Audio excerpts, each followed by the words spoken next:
Misinformation about sleep is everywhere on social media. We've had a follower send us an email feeling really concerned because they saw something online that suggested that gently settling your baby in their cot could cause harm. And they wanted some clarification about whether it was true or not. Today, we're going to talk about this piece of misinformation and unpick what it's all really about.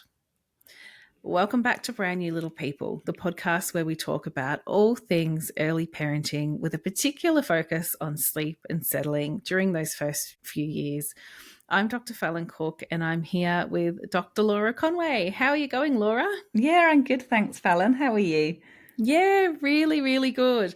I love these episodes where we, pick apart misinformation because this one was a particularly gross one. I think we both looked at this particular post this person sent us and were horrified by how it would be making parents feel and just how very, very misguided it was. And I'm so glad that we've got you here to help unpick this one, because this is kind of the area that your PhD focused on. It's all about sort of parent-infant interactions and the importance of those interactions during those first few years.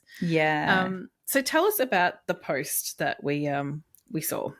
Yeah, so the post was drawing on some seminal research that was done in the 1970s, which is called the still face paradigm.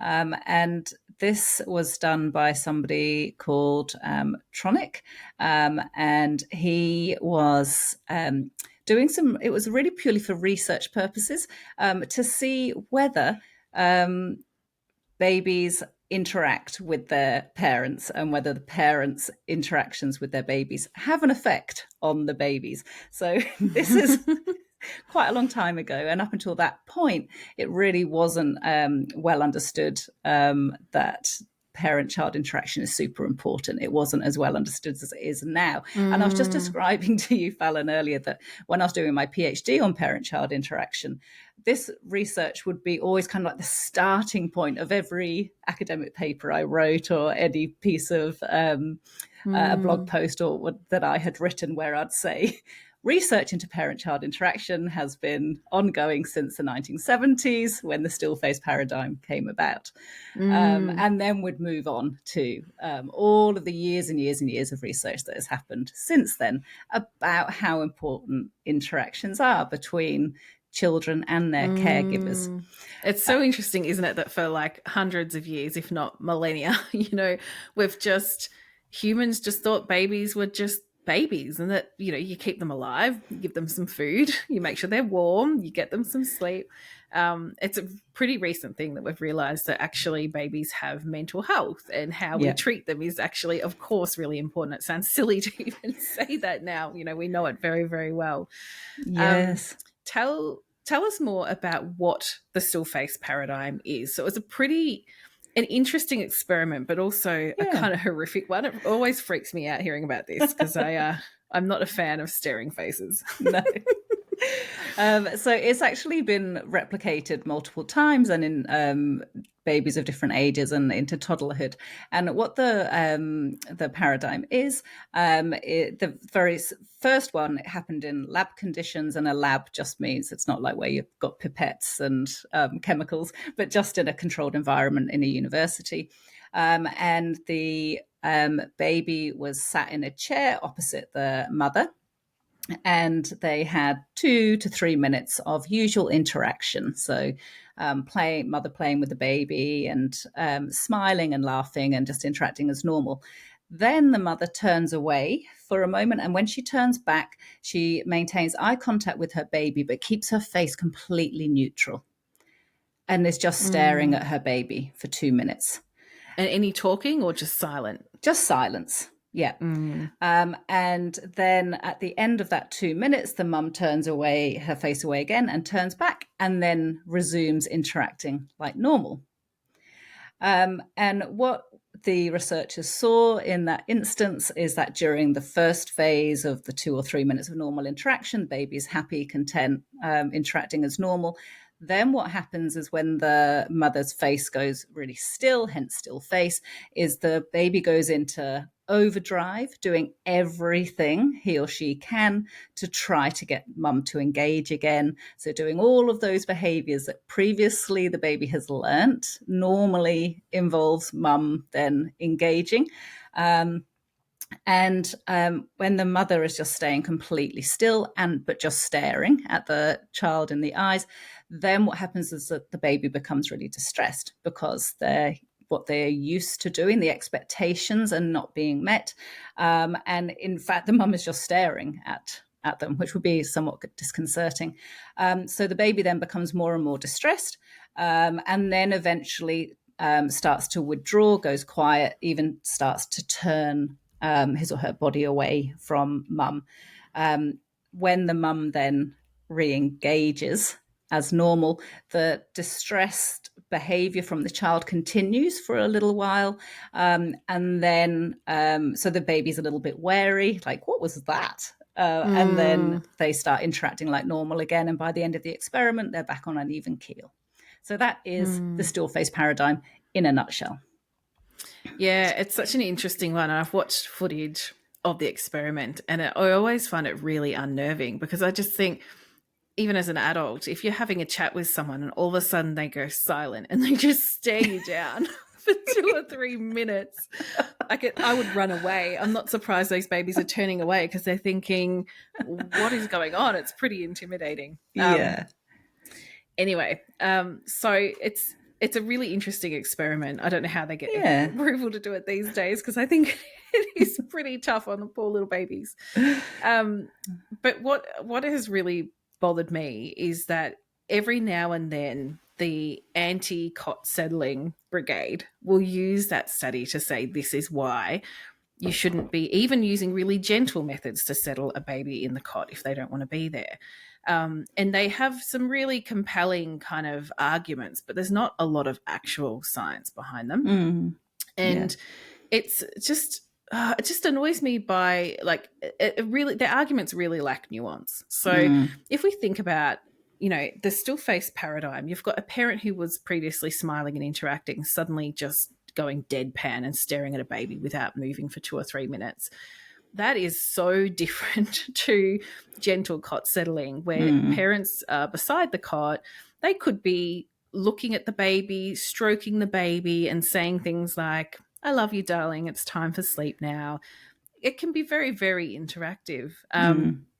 Absolutely not the same thing. It's just not the same thing. And it's so bizarre to compare these two experiences. Yeah. And even if you've got a baby who is, really stimulated by you talking to them constantly if they're trying to go to fall asleep, which is understandable. As an adult, if someone was talking to me constantly, I mean, that'd have to be pretty boring for me to fall asleep.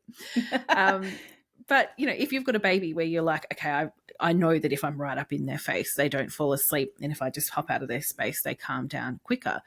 That is still very, very different to staring at your baby without breaking eye contact and just doing nothing. Yeah. You're actually then respecting the fact that your baby needs a little bit of space to calm down and get off to sleep.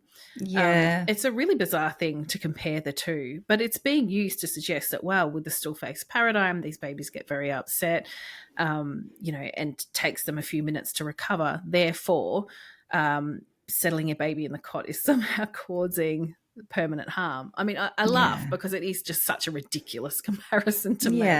They're nothing alike. And I think it really shows that when when supposed experts are saying that, these things are the same, I mean, it really makes me question the ability to actually read and understand research because they're just nothing alike. They're not the same.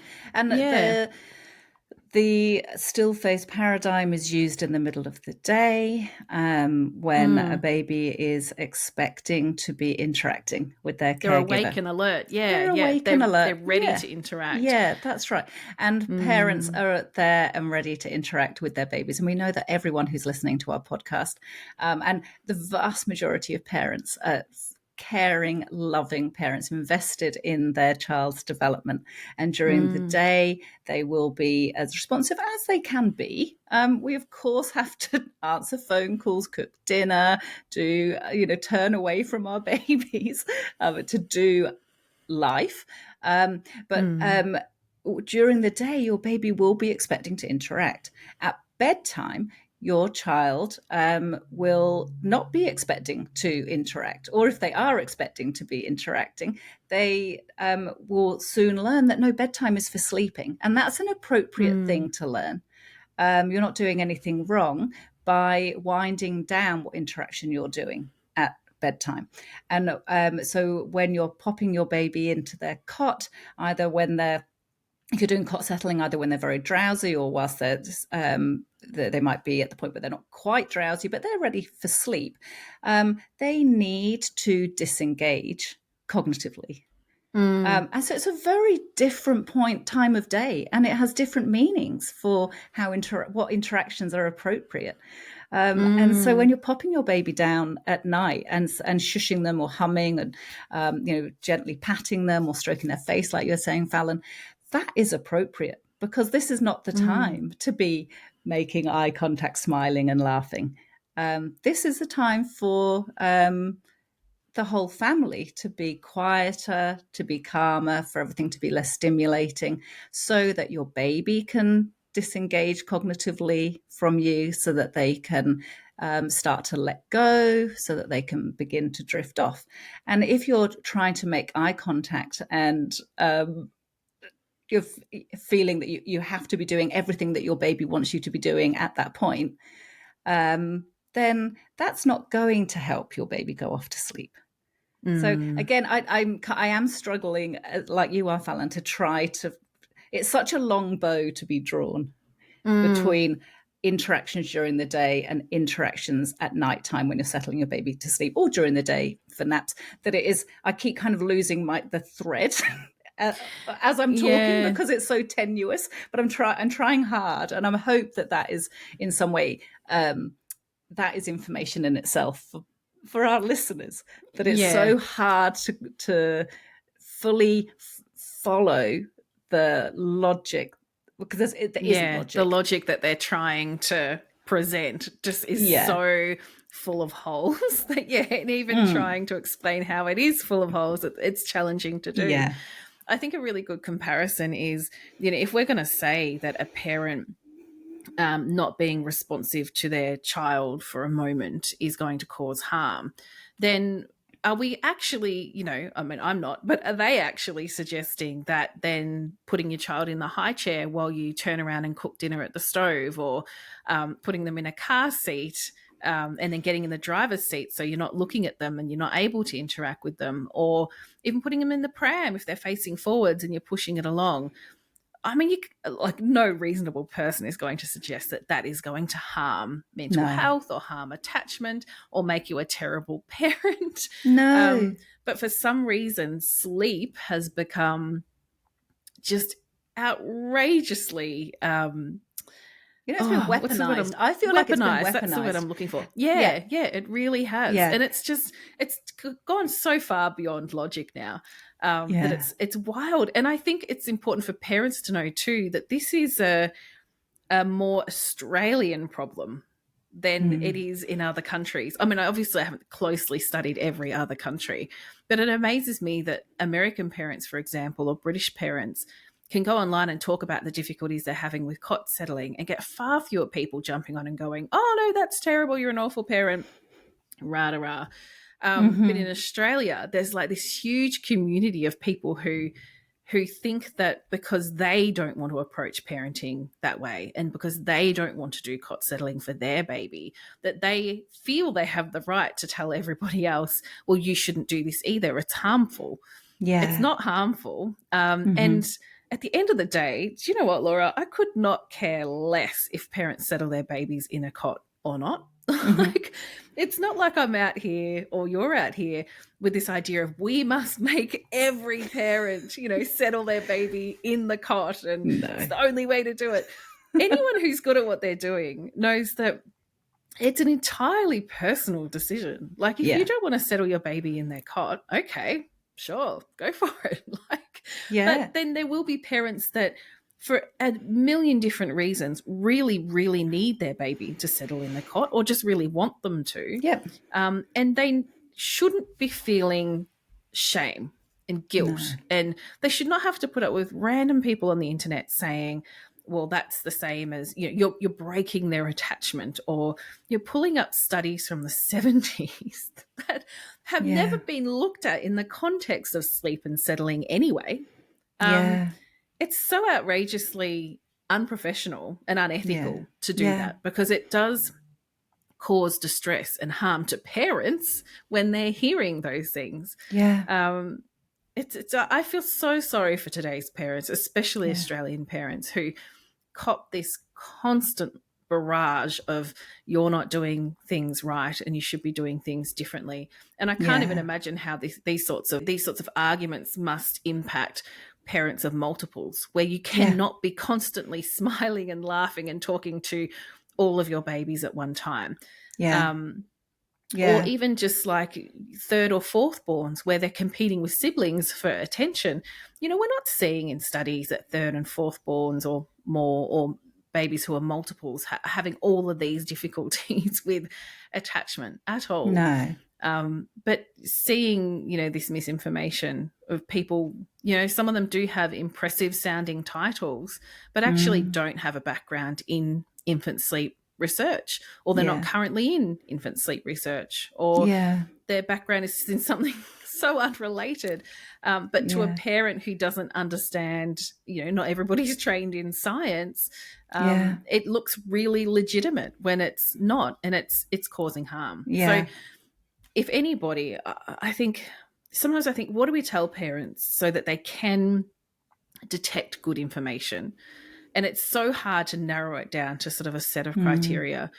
But I think probably the biggest red flag is if you are seeing social media channels that are my way or the highway. They're like, this thing is really bad and this is the only good way to do it.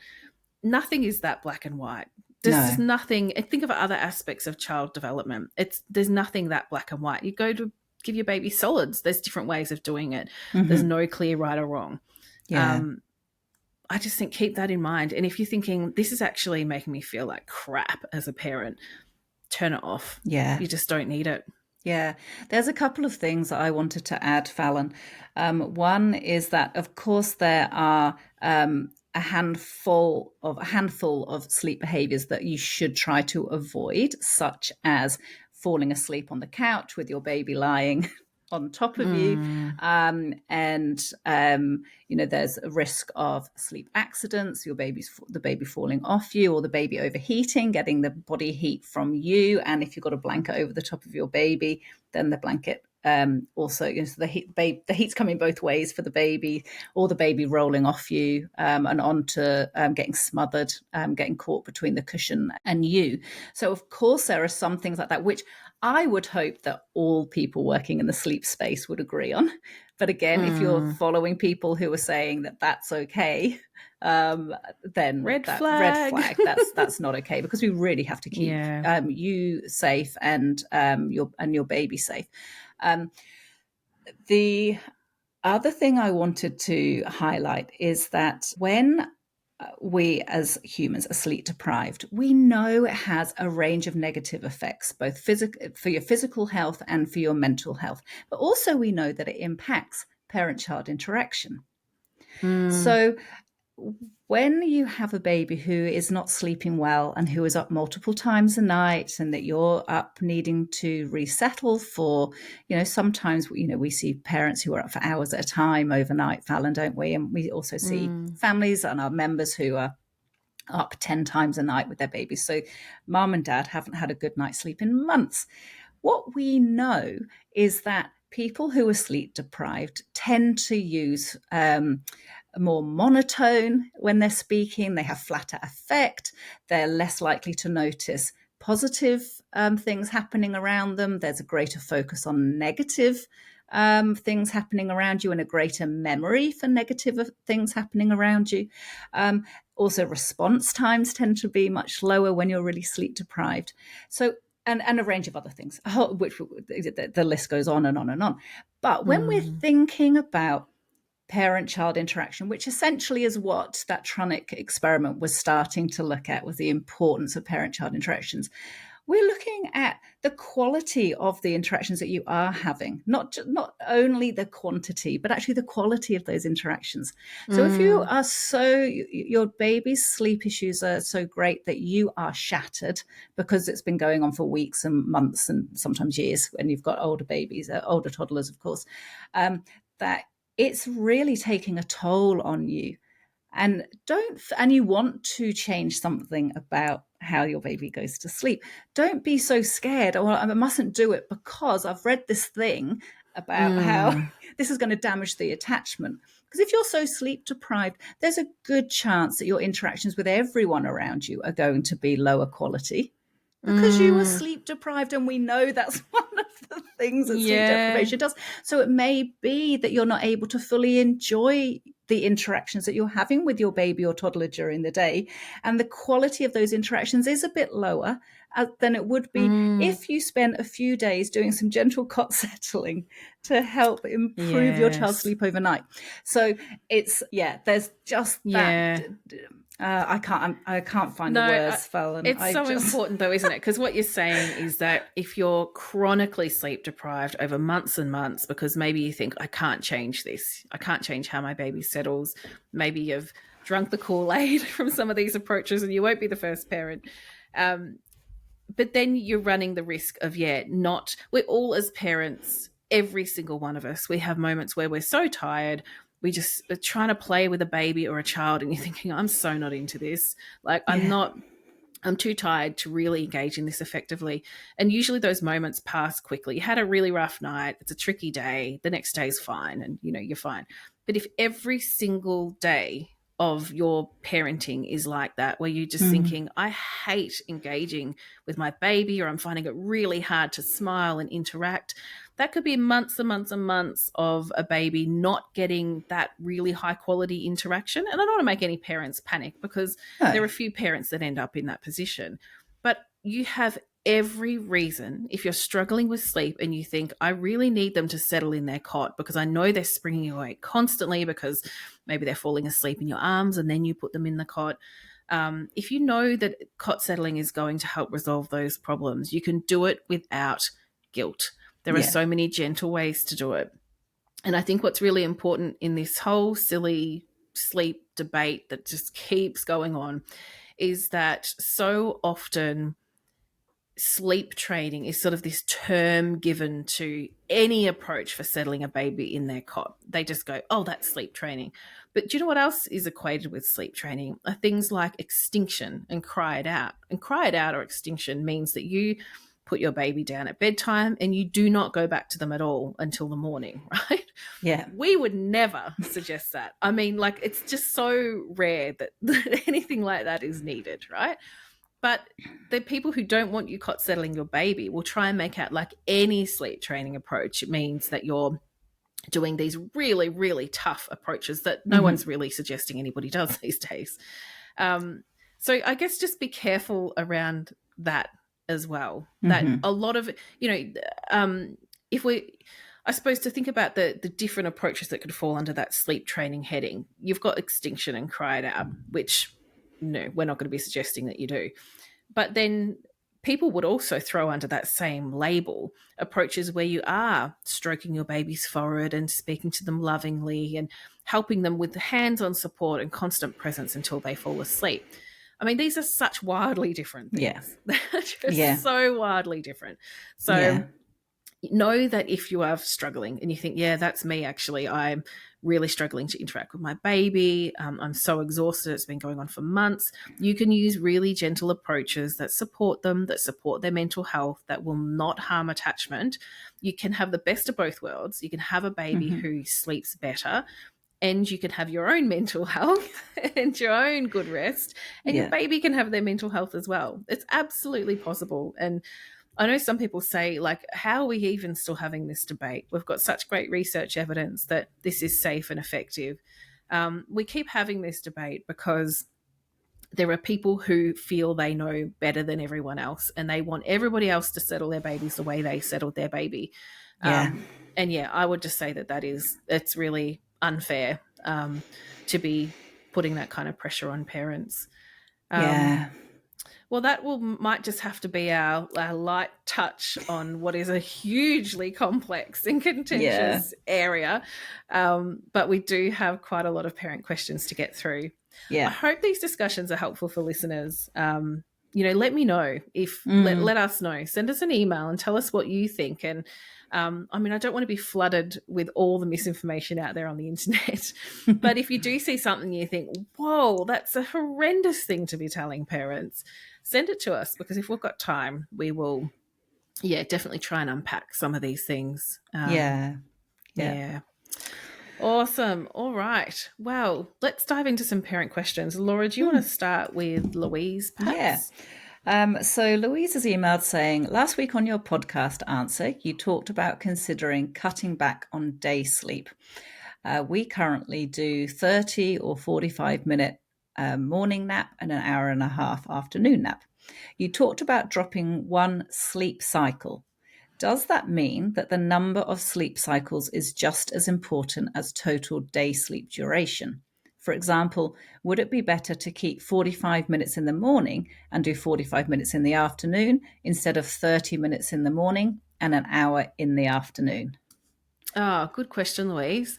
Look, I would say it's about how long your child's sleep cycle is. So if they've got a 45-minute sleep cycle and you wake them up after 30 minutes, or an hour and an hour and a half would still fit 2 45-minute sleep cycles in. So if they've 45-minute sleep cycle, you're waking them up at 30 minutes, they're probably going to be really cranky being woken because they're still in the deeper stages of sleep and they haven't come up into light sleep yet. Whereas if they've got a 30-minute sleep cycle, that could work perfectly fine. They'll probably wake up quite easily at the 30-minute mark. And in either case, with an hour and a half afternoon nap, it's either going to be 3 30-minute cycles or 2 45-minute cycles. So it could fit either of those scenarios. I would generally just say to try to wake if you are having to wake your baby to keep their nights on track, try to wake them at the end of a sleep cycle if you can, and work out their total day sleep based around the length of that cycle, just because their mood is better. We all know what it's like as parents to be dragged out of the deeper stages of sleep and you feel terrible. And it's similar for babies as well. There's no damage done, but it doesn't feel very nice. Yeah, exactly. Good. Kelsey also emailed us. She has a 5-month-old boy and has used the quick fade approach to support him to settle in his cot.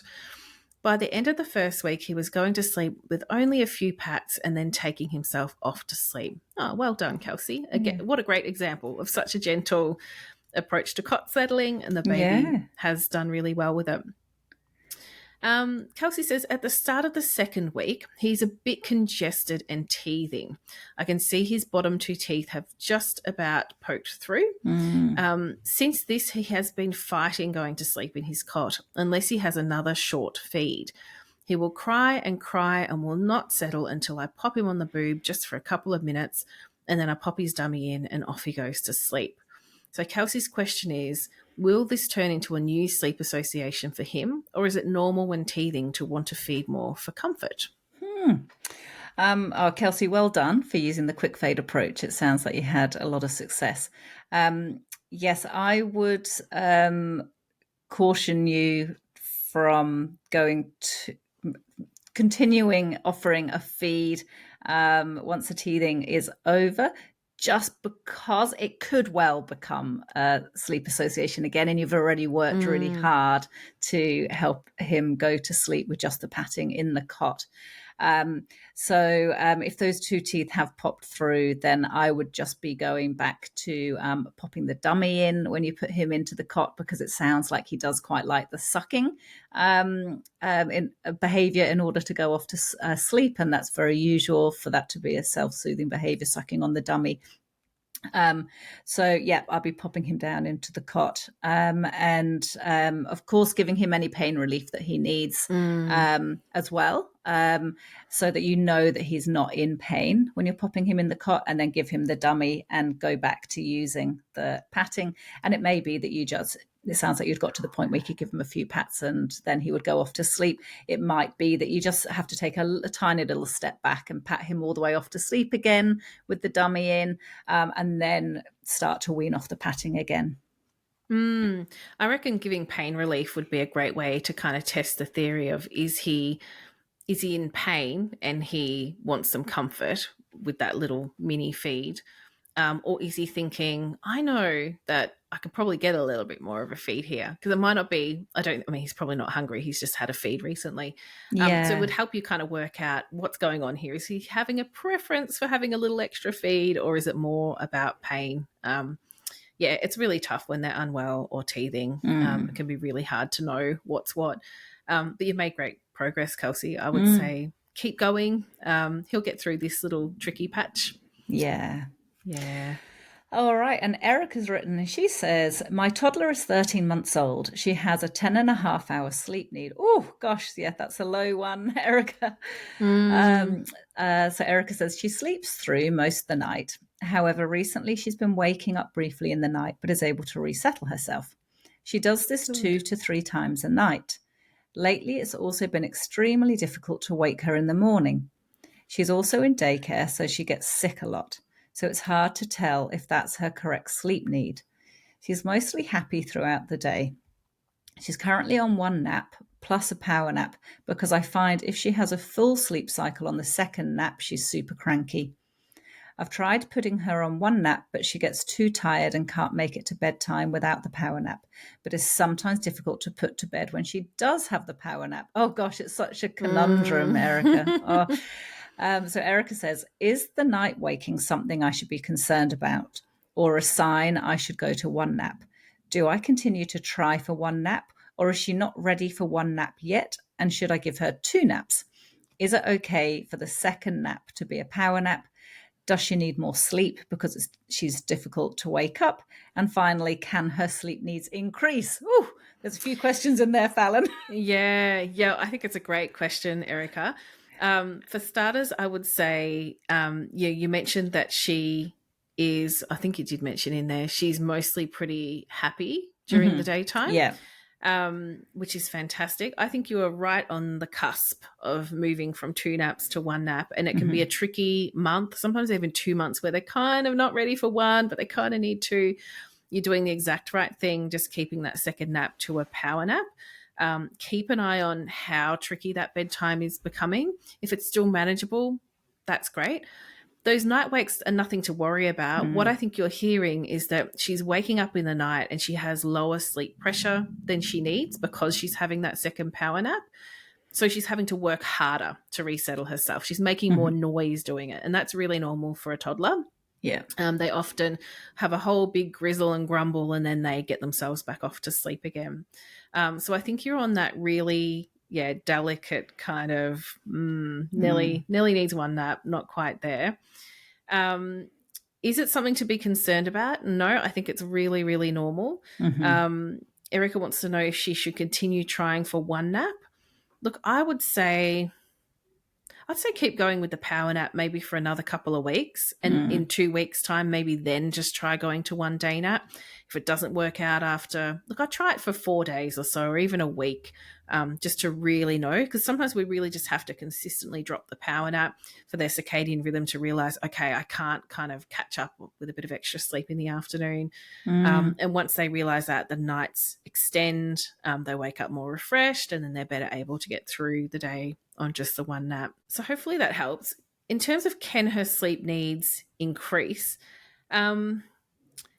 sometimes, but it's on the rare side. Generally, sleep needs are gradually declining over time.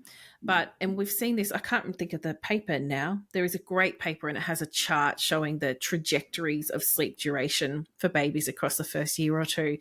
And it's really interesting because there was a small group who started out low sleep needs, and it gradually increased a little bit.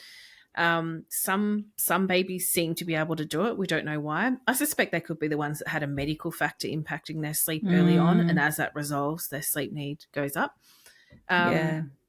But it's sometimes if they get really good at self-settling and sleep pressure's a little lower, they can still manage to get maybe one extra sleep cycle in there. But I would say, Erica, you're doing the right thing. You've got a great daily rhythm by the sounds of it. I'd probably leave things be for a couple of weeks, then try one nap again, and she might be ready for it at that point. Yeah. Would you add anything to that one, Laura? The only thing I was pondering, Fallon, as you were talking then, is about the fact that she's extremely difficult to wake up in the morning. And so it can be tricky to understand what's going on in that case, because she's starting to wake a bit more overnight, which, as Fallon has said, isn't anything to worry about, but it does suggest she's having to work a little bit harder to get into the next sleep cycle. So we don't necessarily want to be tinkering too much around the edges when it sounds like that her mood is generally good. One thing you could contemplate doing is just to give her maybe an extra 10 or 15 minutes in the morning, just to see if just a tiny bit extra in the morning just helps her wake a little bit more easily. And then she might not want the power nap. She might not want the power nap. Might not need it. Yeah, it's a really good point. That could be a good way to trial dropping to one nap when you're ready, Erica. Yeah, let there be a 15-minute longer sleep in, drop the power nap, and see if that helps. All right. Great. So and next one. Yeah, do you want me to read out this one? Yeah, off you go. This is an unusual one because we have Penny, who's a grandma, and Georgina, who's the mum of this baby. And I think from memory, Penny purchased the Sunbelt membership for Georgina, which is so, so lovely. I love it when grandparents and parents are working together. It's beautiful. So Penny and Georgina wrote in about Georgina's 10-month-old baby girl. Georgina and her baby have travelled across the country to stay with Penny. It was a 4 or so hour flight. Her baby was sleeping through the night for 2 weeks before the travel, but while staying at Penny's house, the baby has been waking at night and spending some of the night co-sleeping with Georgina. Georgina is worried she might not go back to sleeping through the night once they return home, and Georgina has to return to work soon. Georgina thinks her baby is waking up at night potentially thirsty because she's currently weaning, yet isn't taking much water from a sippy cup. So Penny wonders if it's okay to give water in a bottle to a 10-month-old breastfed baby. So I think maybe, Laura, do you want to start with picking apart the co-sleeping during travel side of things, and then we could talk about the water? Yeah. Look, as a general rule of thumb, when you go away with your baby, it's best to try to stick to a similar routine and a similar sleep environment as much as possible. So if your baby, like in this case, Georgina's baby was sleeping through the night, in an ideal world, whilst you're at grandmother's house, your baby would sleep in a porta cot or a cot all through the night, and you wouldn't introduce something different. However, that's in an ideal world, and we're both always very cautious to say, well, we know we don't live in an ideal world and we have to be pragmatic about things. And when you are away, sometimes you just want to enjoy your time away. And if your baby has started waking overnight again because they're in a slightly unfamiliar situation, and then you have wanted to keep things a little bit quiet because you're sleeping in somebody else's house or you're in a hotel, and you revert to co-sleeping, and you do that just so that you can enjoy your time away, then so be it. What would then be important is when you do go back home, Georgina, that you do say, okay, now we're back in our own usual sleep environment. And now it's back to the rules that we have at home, which is sleeping in your room all night long or in your cot all night long. So I would try not to be worried, Georgina, about what's going to happen when you do get home. Read through the approach that you previously have used to help your baby to go sleep through the night, and then be all ready when you get back home to use that approach again. And remember that your baby may well push back quite hard in the night when she wakes up and wants to come into bed with you. You will be all cognitively prepared to be doing the whole night of your baby sleeping in her cot, but she won't be. So she's going to wake up in the night and go, what? When you are cot settling her again, because she won't understand that there's that difference. So although she will probably push back, just know that she's safe and warm and loved. And you've supported her before to sleep through the night in her cot, and you can do it again. Is there anything that you would say different, Fallon? No, I think that's great advice. I think go back to whatever approach you used initially, Georgina. It will be really familiar to your baby. And hopefully once she detects, oh, okay, mum's doing that same old thing again, she'll know that, yeah, we're back to the usual. So, yeah, you might have a few tricky settles in there. But if you're back to work soon, it's going to be really important to just really stick with the one approach and help her make a quick adjustment. In terms of waking at night, wondering if she's waking at night because she's thirsty, because she's currently weaning yet isn't taking much water from a sippy cup. Is it okay to give water in a bottle to a 10-month-old breastfed baby? Yeah, it's okay. I mean, ideally you'd give a sippy cup of water just because they're old enough to start learning how to drink through a sippy cup. I'm just more confused around weaning a 10-month-old baby. I'm assuming they're not weaning the baby entirely off the breast because they're a little bit young to do that. I'm a little bit confused because if they're having some bottles of formula instead of breast milk, I mean, the bottle's familiar to them. You could put some water in it. I guess what we don't want is sometimes, very rarely, but sometimes parents come to us with toddlers who they've weaned off having night feeds of milk, but now they're having these big bottles of water in the night. Yes. And they're waking up multiple times to have more water. I once had a toddler who was having like a liter of water or something overnight. It was really just, it had gotten a little out of control. So I would just say keep offering the sippy cup of water in the day as often as you can. She'll get better and better at it. Yeah. Would you add anything to that, Laura? Just depending on where Penny lives. You know, if it's in a much warmer state than Georgina lives, perhaps is the house hotter? Is that why you think she's thirsty overnight? If you have gone to a warmer state, then it may be that your baby is waking up thirsty overnight. And so, of course, it's appropriate to give water. If you yourself are waking up thirsty overnight, Georgina, then because you're somewhere hotter, maybe that's the same for your baby. So if you do ever have any doubt that your baby is thirsty, then of course you give them a drink. I think I wouldn't add anything more actually to what you have said, Fallon. Just, it's fine for it to be in a bottle, but just keep practicing the sippy cup during the day for water. Because if they're really thirsty, they'll take the sippy cup. They'll want that water. Yeah.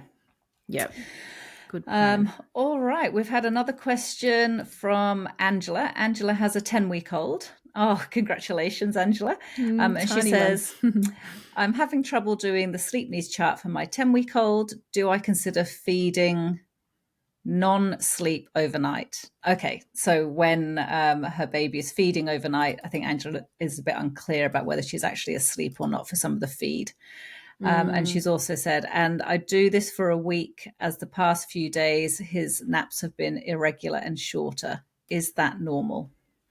Yes, for his age, there's going to be lots of unpredictability. Yeah. Days are going to be really different. Totally fine. Just keep tracking his sleep. If he's feeding, actually, I don't know if it's a he, but if your baby is feeding overnight and you think they're asleep, track it as sleep. Yeah. That would definitely be the priority over entering it as feeding and not sleeping. We want to make sure every little bit of sleep is tracked in that diary. That's a question we get quite a lot, actually. What do we do when they're feeding and sleeping? Just track it as sleep. Because at the moment, I'm imagining Angela's trying to establish what her baby's sleep needs are looking like. It's a big phase of development at this age, but it can help to get a bit of a finger on the pulse of, how much sleep is my baby averaging. So I would definitely count the feeding sleeps as sleeps. Yeah. We also had an email from Y. Y is a GP who emailed us to say how much she loves the Sonbel program, which is Oh, lovely. She says, it's been so good for my confidence around sleep. As an adult doctor, I've been recommending it to my fellow medical mums and oh, also my colleague who is a GP to recommend to her patients. oh, Absolutely thank you. love that. Yeah, it's really Yeah. lovely. Y used the quick fade approach to help her 6-month-old adjust to falling asleep in her cot, and it went really well. She did a 5-hour stretch one night, a 9-hour stretch of sleep the next, and had a couple of nights with 4 wakes, but she easily resettled herself, all with her dad patting her for 5 minutes.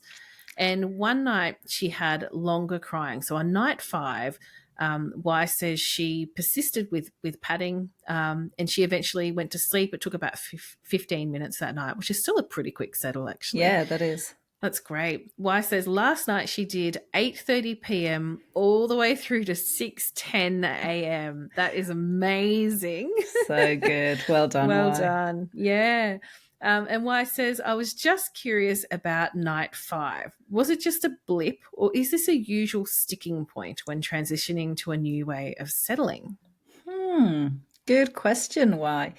Look, when we're working with families who are doing like quicker approaches, like the supported accelerated approach, for example, there often can be a little bit of a rough patch about a week or so after starting the settling approach. With more gradual approaches, it's not always something that we see.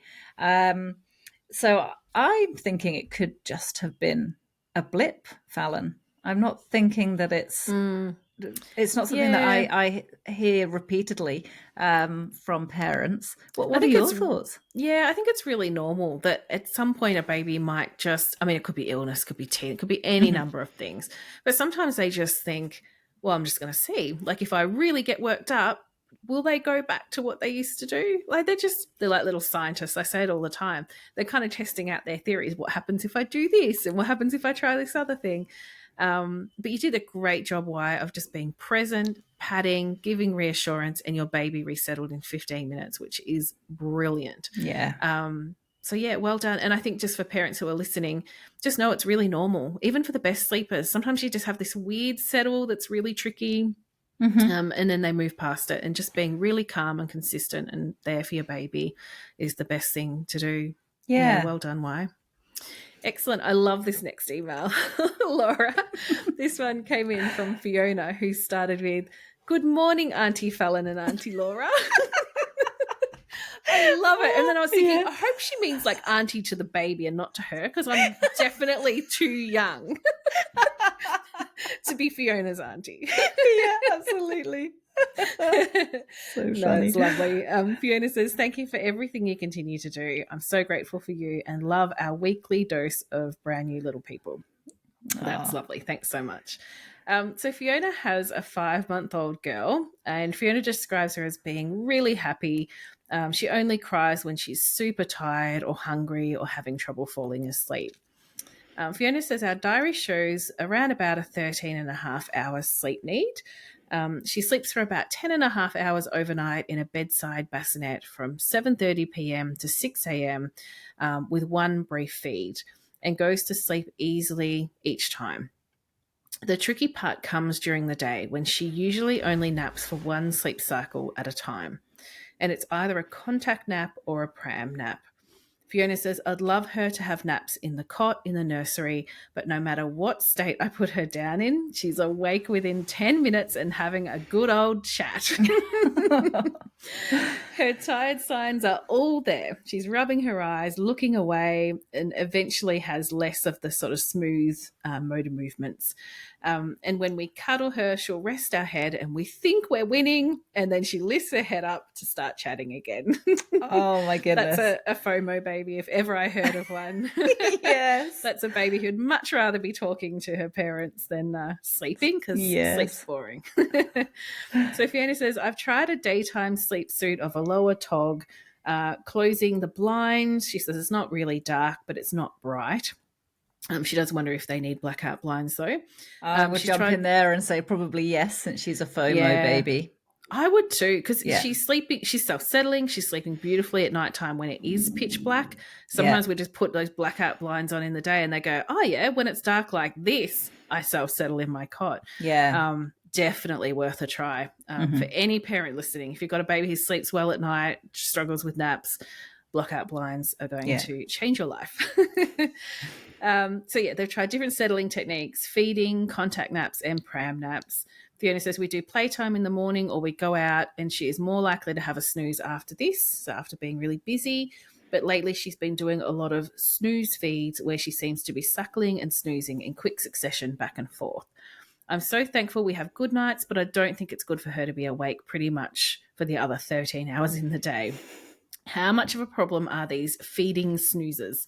Fiona adds, I'm reluctant to use her night sleep suit and bedside bassinet during the day for fear of disrupting her great nights. What do you think?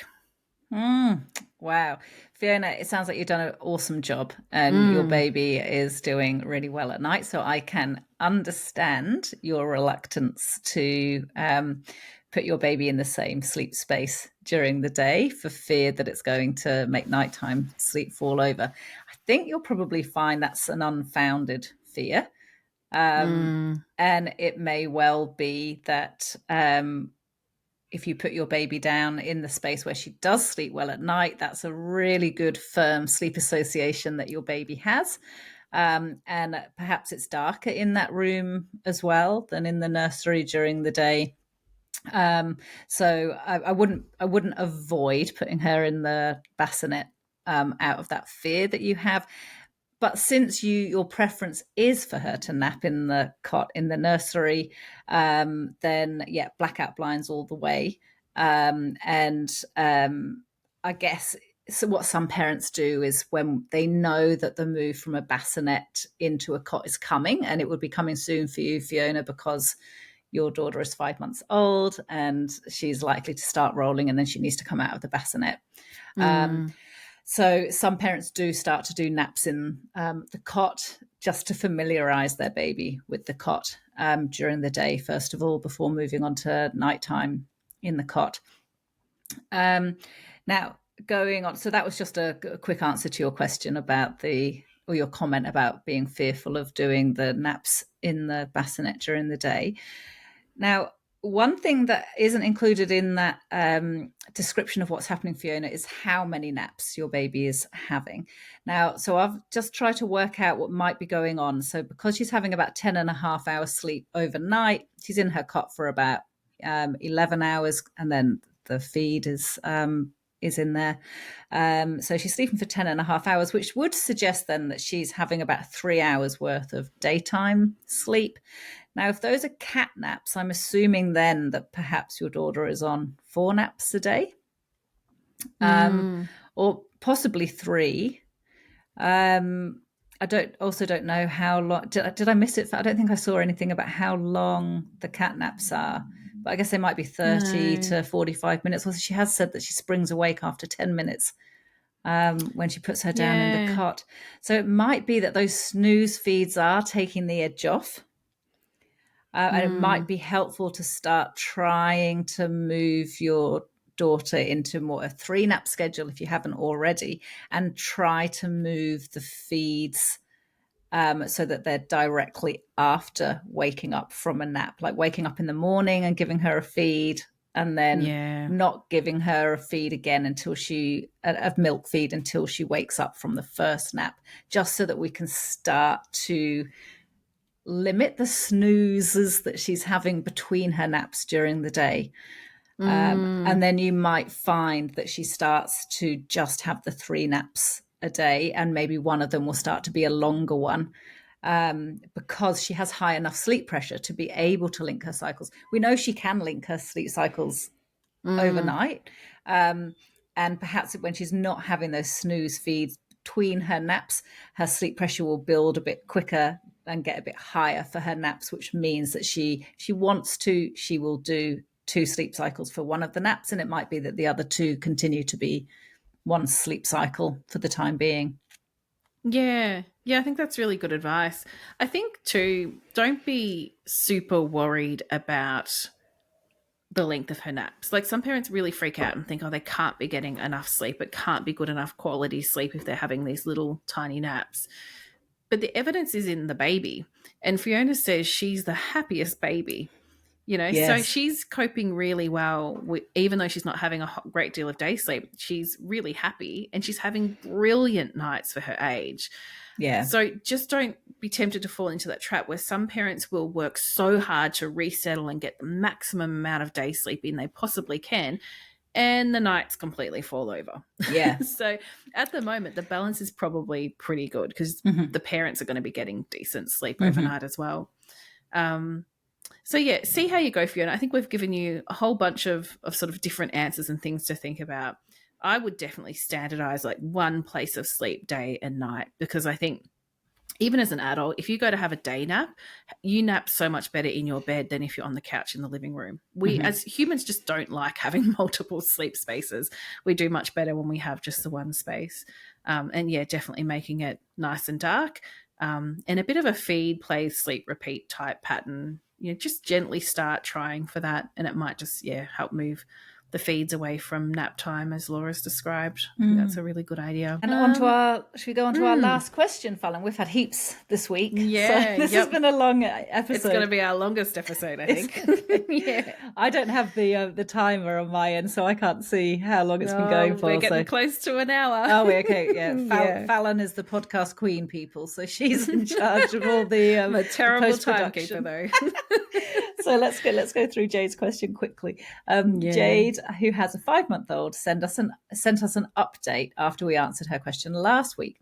She says, "Thanks so much for your fabulous advice. We're back down to 1 overnight feed. Woohoo!" She says, "All it really took was pushing bedtime 30 minutes later." So Amazing. That's really great.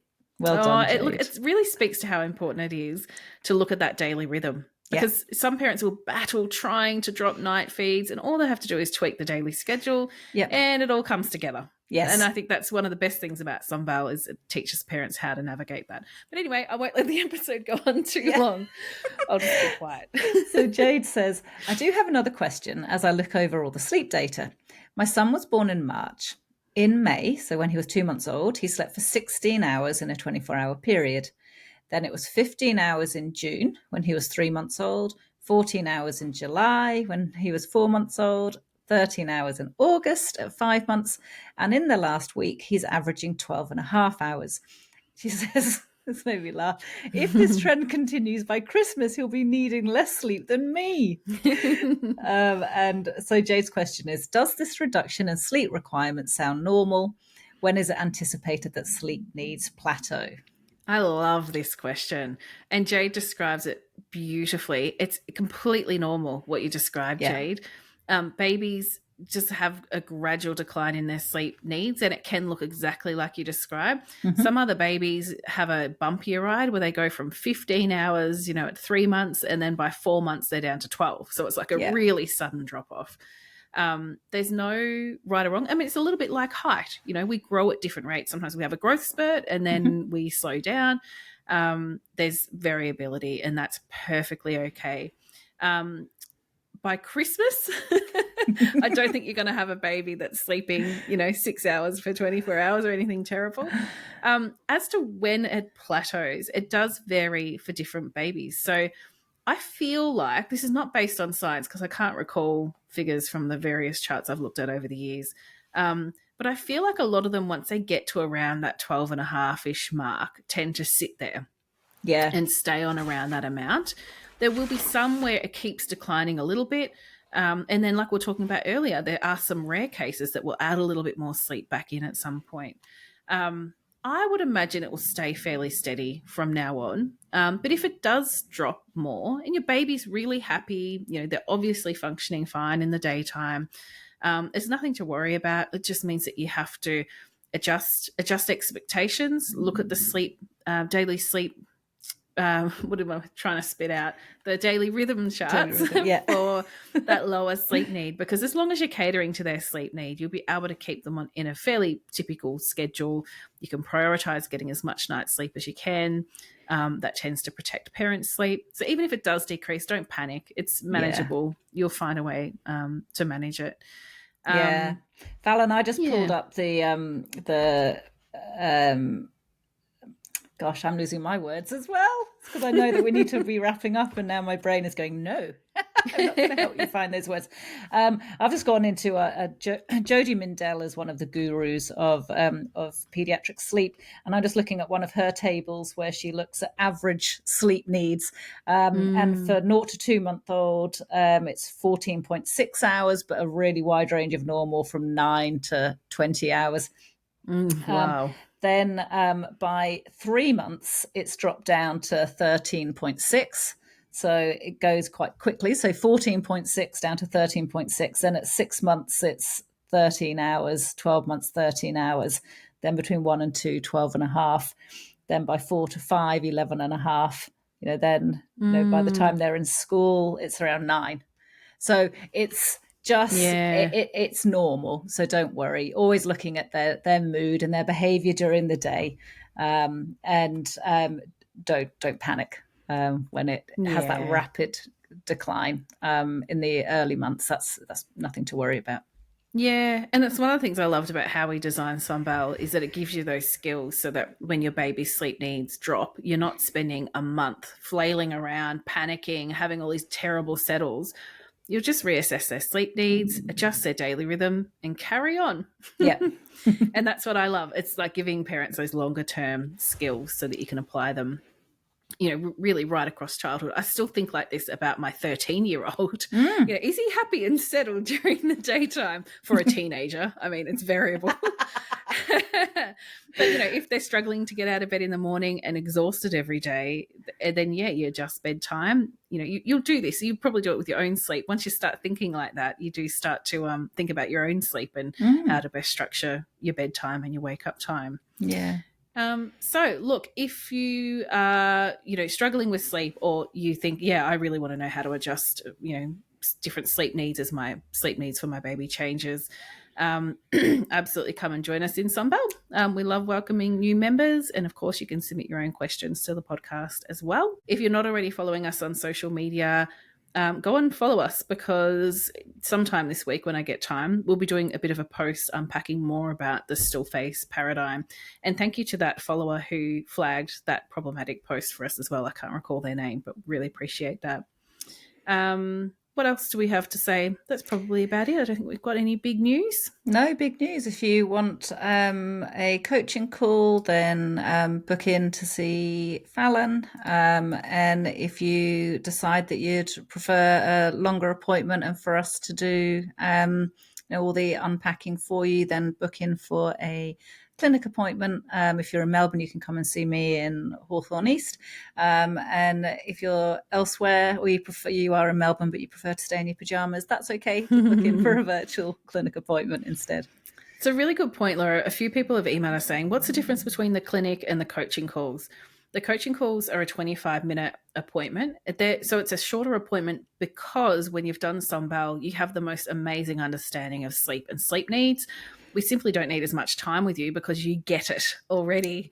Whereas with our clinic, we do much longer appointments. They're much more expensive. And that's because we have to do all the explaining so that you really understand your child's sleep.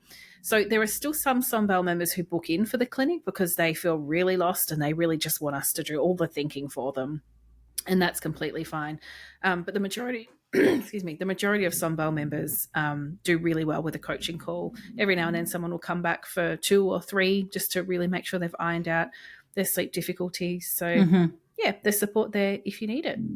Well, thanks everyone for tuning in. It was another great episode and we'll be back again next week. Have a great week. Thanks everyone. Bye-bye.